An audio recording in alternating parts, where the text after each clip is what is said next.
بسم اللہ الرحمن الرحیم۔ السلام علیکم۔ ایپسیکس آن لائن سپورٹ پروگرام میں خوش آمدید۔ درجہ اول تا سوم، جماعت سوم۔ پیارے بچوں، جو کتاب ہم پڑھنے لگے ہیں وہ ہے اسلامیات کی کتاب اور فہم ادبی، صفحہ نمبر 35 اور 36۔ باب سوم، سیرت طیبہ صلی اللہ علیہ وآلہ وسلم، اور آج کے ہمارے سبق کا موضوع ہے سفر شام۔ سب سے پہلے اس سبق کا مختصر سا تعارف۔ حضرت محمد صلی اللہ علیہ وآلہ وسلم نے 12 سال کی عمر میں شام کا سفر کیا۔ آپ صلی اللہ علیہ وآلہ وسلم نے یہ سفر اپنے پیارے چچا حضرت ابو طالب کے ساتھ کیا۔ اب ہم اس سبق کی آگے تفصیل پڑھیں گے۔ پیارے بچوں، سب سے پہلے آج کی اچھی بات، سبق کی مناسبت سے میں نے آپ کے لیے آج کی اچھی بات کا انتخاب کیا ہے۔ آج کی اچھی بات ہے، سفر پر جانے سے پہلے سفر کی دعا پڑھیں۔ پیارے بچوں، جب بھی ہم سب گھر سے سفر کے لیے نکلتے ہیں تو ہمیں چاہیے کہ ہم سفر کی دعا پڑھ لیں تاکہ ہم اللہ تعالیٰ کی حفاظت میں آ جائیں۔ تو سفر پر جانے سے پہلے سفر کی دعا پڑھیں۔ سفر کی دعا آپ کو نظر آ رہی ہوگی۔ اس کو درست تلفظ کے ساتھ کیسے پڑھیں گے، آپ اس کی بہت خوبصورت سی تلاوت سن کر جانیں گے۔ تو اب ہم اس کی خوبصورت سی تلاوت سنتے ہیں۔ جب سفر کرنے کا ارادہ کریں تو یہ دعا پڑھیں۔ سبحان الذی سخر لنا هذا وما كنا له مقرنين وإنا إلى ربنا لمنقلبون۔ اللہ پاک ہے جس نے اس کو ہمارے قبضے میں دے دیا اور ہم اس کی قدرت کے بغیر اسے قبضے میں کرنے والے نہ تھے، اور بلا شبہ ہم کو اپنے رب کی طرف جانا ہے۔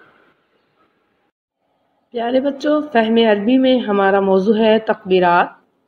پیارے بچوں، تکبیرات کے بارے میں آپ اس سے پہلے بھی پڑھ چکے ہیں۔ آج ہم ان تکبیرات کی دہرائی کریں گے۔ تکبیرات جو ہیں اس میں ہم اللہ تعالیٰ کی بڑائی بیان کرتے ہیں۔ عیدین کی نماز میں ہم جو ہے وہ تکبیرات پڑھتے ہیں۔ پیارے بچوں، تکبیرات پڑھنا دراصل اللہ تعالیٰ کی بڑائی بیان کرنا ہے اور اللہ کی تعریف بیان کرنا ہے۔ اب آپ ان تکبیرات کی خوبصورت سی تلاوت سنیں گے جس سے آپ کو اس کا تلفظ جو ہے وہ واضح ہو جائے گا اور آپ کے تلفظ میں بھی بہت بہتری آئے گی۔ اللہ اکبر، اللہ اکبر، اللہ اکبر، لا الہ الا اللہ، اللہ اکبر، اللہ اکبر وللہ الحمد، اللہ اکبر، اللہ اکبر، اللہ اکبر، لا الہ الا اللہ، اللہ اکبر، اللہ اکبر وللہ الحمد۔ پیارے بچوں، آج کے ہمارے سبق کا عنوان ہے سفر شام، جس میں ہم حضرت محمد صلی اللہ علیہ وآلہ وسلم کے شام کی طرف سفر کے بارے میں پڑھیں گے۔ پیارے بچوں، سبق کو آگے بڑھانے سے پہلے سبق کے تدریسی مقاصد اور معیار کامیابی پر ایک نظر ڈال لیتے ہیں۔ آج کا سبق پڑھنے کے بعد انشاءاللہ آپ اس قابل ہو جائیں گے کہ حضرت محمد صلی اللہ علیہ وآلہ وسلم کے شام کے سفر کے بارے میں آگاہ ہوں گے، اور آپ اس بارے میں آگاہ ہوں گے کہ اس دور میں سفر کتنے مشکل ہوتے تھے اور حضرت محمد صلی اللہ علیہ وآلہ وسلم نے شام کا سفر بہت چھوٹی عمر میں کیا تھا۔ سبق کے معیار کامیابی میں شامل ہے کہ درست تلفظ کے ساتھ سبق کو پڑھنا اور نئے الفاظ کے معنی کو ذہن نشین کرنا۔ سابقہ واقفیت کے سوالات۔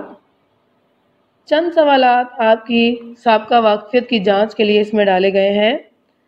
پیارے بچوں، پہلا سوال ہے کہ آپ صلی اللہ علیہ وآلہ وسلم کے دادا کا نام کیا تھا؟ سوال کو غور سے سنیں۔ آپ صلی اللہ علیہ وآلہ وسلم کے دادا کا نام کیا تھا؟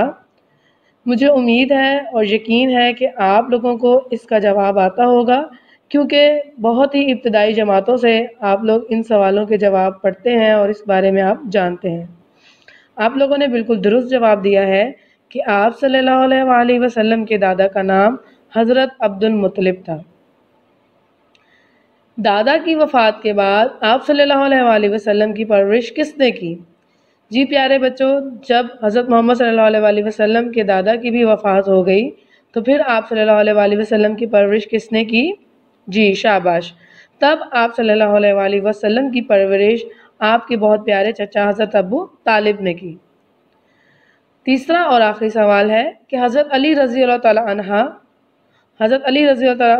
آپ صلی اللہ علیہ وآلہ وسلم کے کس چچا کے بیٹے تھے؟ حضرت علی رضی اللہ تعالیٰ عنہ آپ صلی اللہ علیہ وآلہ وسلم کے کس چچا کے بیٹے تھے؟ بالکل ٹھیک، آپ لوگوں نے بالکل درست جواب دیا کہ حضرت علی رضی اللہ تعالیٰ عنہ آپ صلی اللہ علیہ وآلہ وسلم کے چچا حضرت ابو طالب کے بیٹے تھے۔ پیارے بچوں، یہ ہمارا آج کا سبق ہے سفر شام۔ اس سبق میں آپ کو تصویر نظر آ رہی ہوگی جس میں آپ کو ریت کے ٹیلے نظر آ رہے ہیں کہ آپ کو دیکھنے سے معلوم ہو رہا ہوگا کہ اس وقت سفر کتنے مشکل تھے۔ سبق کو پڑھنے سے پہلے میں آپ کو یہ بتا دوں کہ یہ اس دور کا واقعہ ہے جب سفر پیدل کیے جاتے تھے، اونٹوں پر، گھوڑوں پر، خچروں پر یہ سفر ہوتے تھے۔ اس دور میں جس طرح ہمارے پاس آج سہولتیں موجود ہیں، گاڑیوں کی، ٹرین کی، ریل گاڑی کی، جہاز کی، اس دور میں اس طرح کی کوئی بھی سہولت موجود نہیں تھی۔ پیارے بچوں، آج سے 1400 سال پہلے کا یہ واقعہ ہے۔ اس وقت لوگ یا تو پیدل سفر کرتے تھے یا پھر سواری ان کے پاس کیا ہوتی تھی، یا گھوڑا ہوتا تھا یا خچر یا گدھے یا اونٹ، ان جانوروں پر لوگ سواری کیا کرتے تھے۔ پیارے بچوں، مکہ کی سرزمین بہت ہی سخت، بنجر اور پہاڑی ہے اور ریتلی ہے، اور وہاں پر گرمی بھی بہت شدید ہوتی ہے کیونکہ وہ ریتلا علاقہ ہے۔ تو آپ اپنے ذہن میں ایک تصور بنائیں کہ یہ اس دور کا واقعہ ہے جب سفر بہت مشکل ہوا کرتے تھے۔ سفر کرنے میں، کسی ایک مقام پر پہنچنے میں بہت دن، یہاں تک کہ مہینے اور اکثر تو کئی سال بھی لگ جاتے تھے۔ حضرت محمد صلی اللہ علیہ وآلہ وسلم کے چچا کا پیشہ جو ہے وہ تجارت تھا۔ آپ جو ہے وہ تجارت کی غرض سے دوسرے شہر جایا کرتے تھے، دوسرے ممالک میں جایا کرتے تھے، اس لیے یہ سفر جو ہے وہ بہت مشکل ہوا کرتے تھے۔ تو اب ہم اس سبق کی پڑھائی کرتے ہیں اور ساتھ ساتھ اس کی میں آپ کو وضاحت بھی کرتی چلی جاؤں گی۔ سبق کا نام ہے سفر شام۔ حضور اکرم صلی اللہ علیہ وآلہ وسلم کے چچا حضرت ابو طالب کا پیشہ تجارت تھا۔ آپ تجارت کی غرض سے ملک شام جایا کرتے تھے۔ حضور اکرم صلی اللہ علیہ وآلہ وسلم کی عمر تقریباً 12 سال تھی، یعنی کہ 12 سال یعنی کہ بہت چھوٹے بچے تھے تب جب کا یہ واقعہ ہے کہ حضرت ابو طالب سامان تجارت لے کر ملک شام جانے کی تیاری کرنے لگے۔ یعنی کہ ان کے چچا جو ہے ان کو تجارت کا سامان لے کر شام کی طرف جانا تھا، اس کے لیے وہ سفر کے لیے تیاری کر رہے تھے کہ آپ صلی اللہ علیہ وآلہ وسلم نے اپنے چچا کے ساتھ ملک شام جانے کی خواہش ظاہر کی۔ چونکہ حضرت محمد صلی اللہ علیہ وآلہ وسلم کا سب سے زیادہ وقت اپنے چچا حضرت ابو طالب کے ساتھ گزرتا تھا، وہ اپنے چچا سے بہت محبت کرتے تھے، تو انہوں نے یہ خواہش ظاہر کی کہ چچا جان آپ مجھے بھی اس سفر میں ساتھ لے جائیں۔ حضرت ابو طالب طویل اور دشوار گزار سفر کی وجہ سے آپ صلی اللہ علیہ وآلہ وسلم کو ساتھ نہیں لے جانا چاہتے تھے۔ پیارے بچوں، سبق کو پڑھنے سے پہلے میں نے آپ کو یہ بتایا کہ اس دور میں سفر بہت ہی مشکل ہوتے تھے۔ طویل کا مطلب ہوتا ہے لمبے، اور دشوار گزار کا مطلب ہوتا ہے کہ جہاں سے گزرنا مشکل ہو۔ تو یعنی کہ وہ سفر ایک تو لمبے بھی بہت ہوتے تھے اور راستہ بھی اتنا خراب ہوتا تھا، پہاڑی ہوتا تھا، ریتلا ہوتا تھا کہ جہاں سے گزرنا بہت مشکل ہوتا تھا۔ تو ان تمام وجوہات کی وجہ سے حضرت محمد صلی اللہ علیہ وسلم کو آپ کے چچا اپنے ساتھ لے جانا نہیں چاہتے تھے، کیونکہ وہ عمر میں بھی بہت چھوٹے تھے۔ مگر آپ صلی اللہ علیہ وسلم کے اصرار کا مطلب ہوتا ہے کہ بار بار کہنے پر حضرت ابو طالب آپ صلی اللہ علیہ وسلم کو شام کے سفر پر ساتھ لے گئے۔ جب ان کے بیٹے حضرت ابو طالب کے بھتیجے حضرت محمد صلی اللہ علیہ وسلم نے بہت اصرار کیا، کو بار بار کہا کہ مجھے جانا ہے، تو حضرت ابو طالب ان کو منع نہیں کر سکے اور ان کو اپنے ساتھ شام کے سفر پر لے گئے۔ جب حضرت ابو طالب بصرہ پہنچے، پیارے بچوں میں نے ابھی آپ کو بتایا کہ سفر مشکل تھے، راستے میں یہ لوگ پڑاؤ کرتے تھے۔ پڑاؤ کا مطلب ہے کہ وہاں پہ قیام کرتے تھے، وہاں پہ سٹے کرتے تھے، وہاں پہ رکتے تھے، کیونکہ سفر بہت لمبا ہوتا تھا۔ رات کو رک جایا کرتے تھے، آرام کیا کرتے تھے اور پھر دن میں جو ہے وہ سفر شروع کر دیا کرتے تھے۔ تو اسی طرح شام اور مکہ کے درمیان ایک جگہ ہے جس کو بصرہ کہتے ہیں۔ حضرت ابو طالب کے قافلے نے وہاں پر قیام کیا، تو جب حضرت ابو طالب بصرہ پہنچے تو عیسائی راہب بخیرہ سے ملاقات ہوئی۔ عیسائی راہب کا مطلب ہے کہ یہ عیسائیوں کا بہت بڑا عالم تھا، اس کا نام بخیرہ تھا، جس سے حضرت ابو طالب کی ملاقات ہوئی۔ وہ شخص توریت اور انجیل، آپ نے آسمانی کتابوں میں پڑھا کہ توریت اور انجیل دو آسمانی کتابیں ہیں، کہ توریت حضرت موسیٰ علیہ السلام پر نازل ہوئی تھی اور انجیل حضرت عیسیٰ علیہ السلام پر نازل ہوئی تھی۔ تو وہ شخص جس کا نام بخیرہ تھا، وہ توریت اور انجیل کا بہت بڑا عالم تھا، یعنی کہ اس نے توریت کو بھی بہت اچھی طرح پڑھا ہوا تھا اور انجیل کو بھی وہ بہت اچھی طرح سے پڑھ چکا تھا۔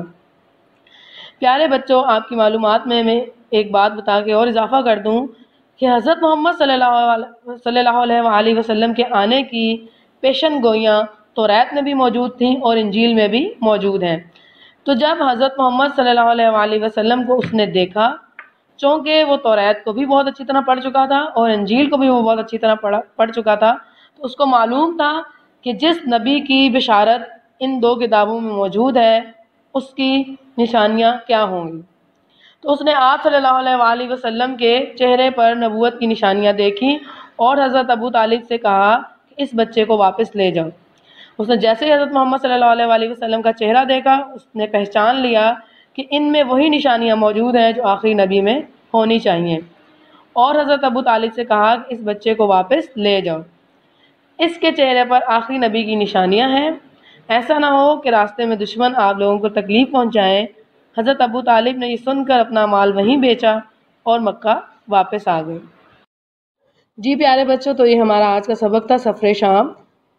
سبق کو مکمل کرنے سے پہلے ایک دفعہ سبق کا مختصر سا اعادہ کر لیتے ہیں۔ آج کے سبق میں ہم نے پڑھا کہ جب حضرت محمد صلی اللہ علیہ وسلم نے یہ سفر کیا تو اس وقت ان کی عمر 12 سال تھی۔ سفر بہت دشوار گزار اور طویل ہوتے تھے۔ آپ کے چچا حضرت ابو طالب کا پیشہ تجارت تھا، اسی وجہ سے ان کو یہ سفر شام کی طرف کرنا پڑا۔ راستے میں بصرہ میں پہنچ کر آپ کی ملاقات بخیرہ راہب سے ہوئی، جہاں پر آپ نے حضرت محمد صلی اللہ علیہ وسلم کو دیکھتے ہی ان کے چہرے پر نبوت کی نشانیوں کو پہچانا اور آپ کے چچا کو بولا کہ آپ ان کو مکہ واپس لے جائیں، اور آپ اپنا سامان وہیں بیچ کر مکہ واپس چلے گئے۔ تو یہ ہمارا آج کا سبق تھا جو یہاں پر مکمل ہوا۔ پیارے بچوں، اب گھر کے کام میں آپ کو 2 کام آج دیے جا رہے ہیں، ایک تحریری اور ایک زبانی۔ پیارے بچوں، تحریری کام میں آپ کو جو ورک شیٹ دی جائے گی اس کو آپ نے حل کر کے اپنی معلمہ کو بھیجنا ہے۔ اسی طرح زبانی کام میں جو آپ کو آج فہم عربی میں تقبیرات پڑھائی گئی ہیں ان کو آپ کو ترجمے کے ساتھ یاد کر کے اب سنانا ہے اور سناتے ہوئے کی ویڈیو بنا کر اپنی معلمہ کو بھیجنا ہے۔ پیارے بچوں، تو یہ ہے وہ ورک شیٹ جس کو آپ نے حل کرنا ہے، یہ ہمارا تحریری کام ہے آج کا۔ سفر شام سے متعلق 4 سوالات ہیں جن کے آپ نے مختصر جواب دینے ہیں۔ پیارے بچوں، کام کرنے سے پہلے اپنا نام، سیکشن اور ہفتہ ضرور لکھیے تاکہ معلمہ کو کام چیک کرنے میں آسانی ہو۔ جی پیارے بچوں، تو یہ تھا ہمارا آج کا سبق سفر شام۔ چھوٹی سی بات کے ساتھ ہم اپنے سبق کو یہاں مکمل کرتے ہیں کہ پیارے بچوں، جو میں نے آج آپ کو سفر پر جانے کی دعا پڑھائی اس کو یاد کریں اور اس کو اپنی عملی زندگی میں شامل کریں. یعنی جب بھی آپ سفر پر نکلیں، جب بھی آپ صبح اسکول آئیں تو اس دعا کو ضرور پڑھیں. اللہ تعالیٰ آپ کو اپنے حفظ و امان میں رکھے. آمین. شکریہ.